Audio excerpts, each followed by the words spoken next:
Hola, ¿qué tal amigos? Bienvenidos a este nuevo video. Ahora te voy a enseñar cómo hacer la técnica del Dodge and Burn. Así que empecemos. Ya tenemos la imagen dentro de nuestro espacio de trabajo y lo primero que tenemos que hacer es dirigirnos a capas. Una vez que estemos en capas nos vamos a dirigir todo netamente a curvas de una manera muy sencilla. Vamos a tratar de alargar esto y tratamos de subir un poco. Ahí. De una manera muy sencilla, no te compliques la vida. Ahí, listo. Una vez que tengamos esto, nos trasladamos a donde dice curvas 1 y vamos a aplicar control I. ¿Ok?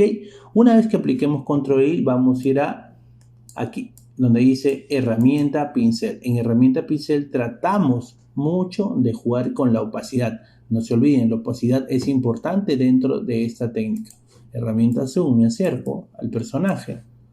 Herramienta pincel, me dirijo a opacidad, voy a tratar de jugar con la opacidad, en este caso con 50, ok, y voy a empezar a pintar todo el color blanco, por ejemplo esta parte de acá, voy a darle más realce de manera muy detenida. Tratamos de jugar también con el pincel en los tamaños, la dureza lo dejamos en 0 y el tamaño va a variar dependiendo donde se encuentran las luces, ok. Vamos a remarcar un poco acá las luces. Ahí está. Sé que este video te va a llegar a gustar y vas a aprender una técnica muy buena, así que no te olvides compartir y dejar un bonito comentario. Así que vamos a avanzar.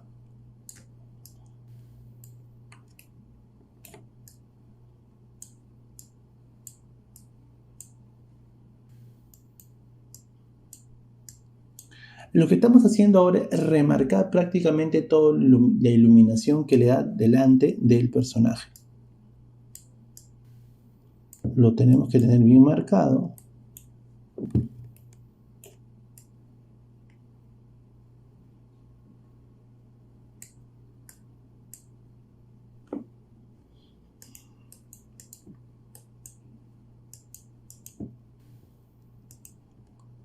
Y listo, una vez que hayas marcado ciertos elementos dentro del personaje, te vas a dirigir aquí. En imagen, vas a poner de aplicar imagen y aquí te va a aparecer la previsualización. Siempre y cuando mantén todas las opciones que te estoy mostrando dentro de la pantalla y podemos previsualizar cómo están los cambios. Las iluminaciones suben un poquito más, así que voy a darle en OK. Esto es de una manera muy sencilla. Luego de esto voy a crear otras curvas, pero en esas curvas voy a tratar de jugar con la oscuridad, con las sombras en este caso. Ok, acá le voy a dar 95. Listo. Luego aplico la misma técnica, control I, y voy a dirigirme a herramienta pincel y voy a tratar de resaltar las sombras.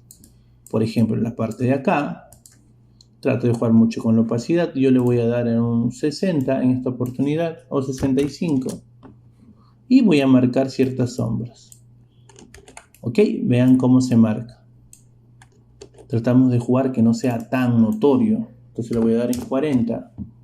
Y empezamos a marcar las sombras. El tamaño del pincel siempre va a tratar de variar, muchachos. Ahí está. Hay que darle 25. Ahí está, 25. Te recomiendo que solo pases una vez para remarcar esos detalles netamente de sombras, para que se diferencien de los demás. Ahí está.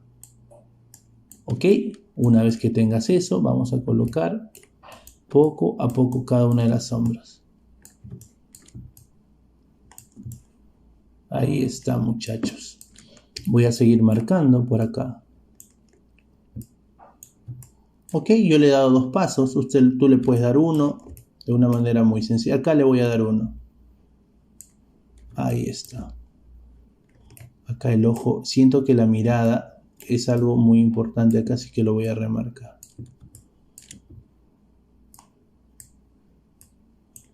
Ok, acá también. Por eso siempre tienes que jugar con la opacidad. Si tratas de jugar con opacidad 100, se te puede dificultar ciertos aspectos de los cuales vas a tener que bajar en la parte de capas mucho más la opacidad.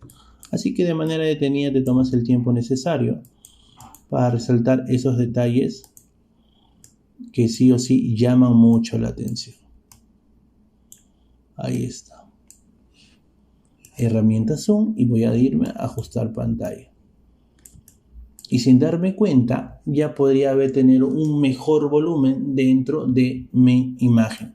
Si yo quiero aprender a retroceder todo, simplemente le doy Control Z. Ahora voy a colocar la imagen original. Y miren, ahí está la imagen original en este lado y la imagen que hemos marcado ciertos detalles, ¿no? Que hemos incrementado sombras y se puede hacer de una manera totalmente muy realista. Así que espero que te haya gustado este tutorial. No te olvides dejar un buen comentario y compartir. ¡Nos vemos!